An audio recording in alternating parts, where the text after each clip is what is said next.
welcome to the First Note podcast. Today I'm here with Chloe Astle.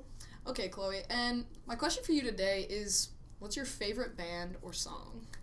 I like Sublime. Sublime, okay. When did you first hear Sublime? I think my very first time hearing Sublime, that I can remember, that really sticks out as a memory to me is during softball season. We were walking out of the dugout, and some other team was walking in, and they were blasting Santeria, and that was my first real taste of Sublime. Okay, I mean, what really hooked your attention to it? I like their melodies and just the way that the songs are set up. It really reminds me of summer. Okay. So, I mean, is that your fond memory that's attached to this band? Do you have any other ones that you want to share with us? I have another one. My dad also used to be really big into Sublime when he was little, and I remember jamming out with him in the car one day when we were driving to Arco, so that was another good memory. Honestly, me too. I've known all the words to Santeria when I shouldn't have at the ripe age of 7. Yeah. So, I mean, yeah. What would you say is your favorite album off of there? Favorite album? Yeah. I'm gonna say Sublime is the favorite album, but my favorite song is on a different album. Just altogether, I like the Sublime album. Okay. Well, what's your favorite song? What album is it on? 40 Ounces to Freedom. I like Waiting for My Ruka. Oh. That is my favorite song. Okay. Would you say that you're a top fan? How often would you say a week that you listen to this band specifically? How often does it come up on your shuffle? I'd say decently often. I don't know if I'd say I'm a super fan. There's definitely people that listen to it more than I do. It's on most of my playlists though. I feel like some of their songs can really fit into anything. Yeah, I think you're right. What about your Wrapped? Where'd they appear on your Wrapped? I'm pretty sure they were in my top 5. Yeah? Yeah, maybe 4, I think. Oh, okay. How would you explain their sound to somebody that's never heard this band before? It's very upbeat, while some of the lyrics are a bit questionable. You can't... You aren't always listening to the lyrics themselves. It's very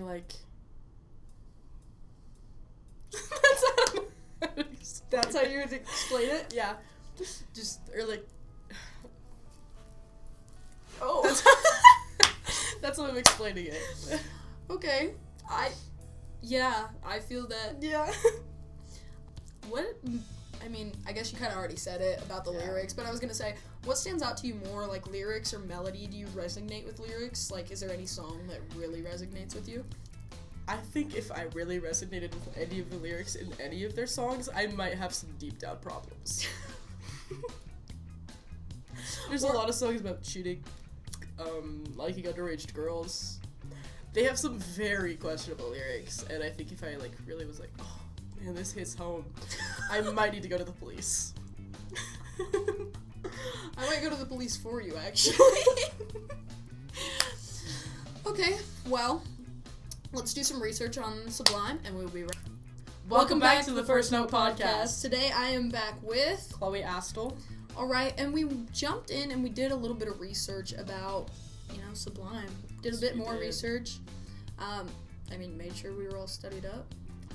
This is basically the quiz. Let's freaking go. And we are studied up. Okay. So, where are they from? Sublime's from Long Beach, California. Okay.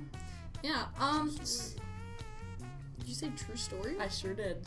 Yes, it is a true story. That's where they're from. Okay, so Sublime is an American ska punk band from Long Beach, California, formed in 1988. Their style mixes Jamaican ska, punk, and American R&B influences. Ooh.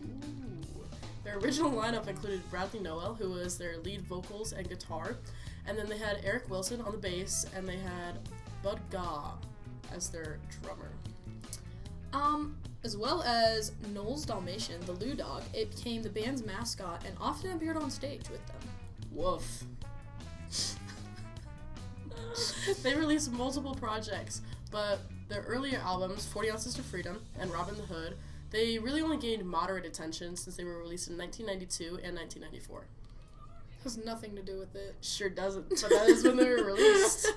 That's when they were released, but yeah, they didn't gain a whole lot of attention until their major breakthrough in 1996 with their self-titled album, Sublime. Sad story behind this one, though. It was released only 2 months after Noel's death. It peaked at number 13 on the Billboard 200. Woo! Yes, Woo was right. It included the hit song What I Got, and it reached number 1 on the Modern Rock chart. Woo! Again. Yep.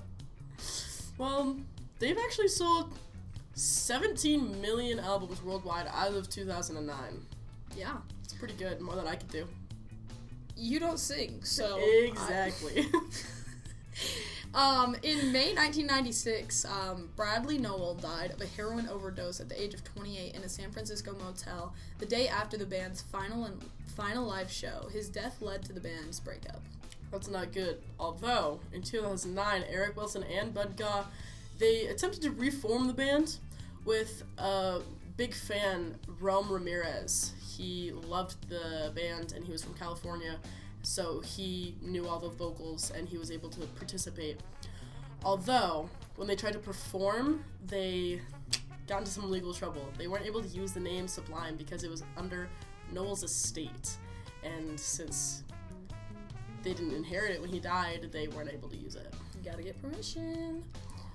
So, the group continued under a different name. Name not listed, not totally sure. But the biggest internal conflict was around Bradley Nowell's drug use. I mean, he would show up to rehearsals really high. He would miss for performances, and he was just unreliable, and you couldn't trust him to actually show up. The issues created a lot of tension within the band, and it affected a lot of their stability and trust within each other. And I mean, some of their lyrics. Oh, they had a lot of backlash in their lyrics because there was a lot of misunderstanding. There's some songs like Wrong Way and Date Rape that have very questionable lyrics and controversial lyrics. Although they're still pretty popular to this day, they focus on some not so legal things.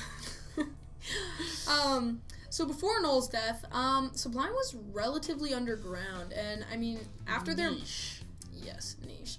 But after they reached, tops on the billboards, their mainstream success became associated with frat culture, and it led to some misunderstandings about their music and what their actual message was, and it wasn't that. It wasn't that.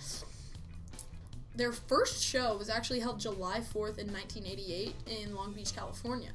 Earlier in the years, they played parties at small clubs across SoCal, and they performed with some local bands like No Doubt before any of them became popular.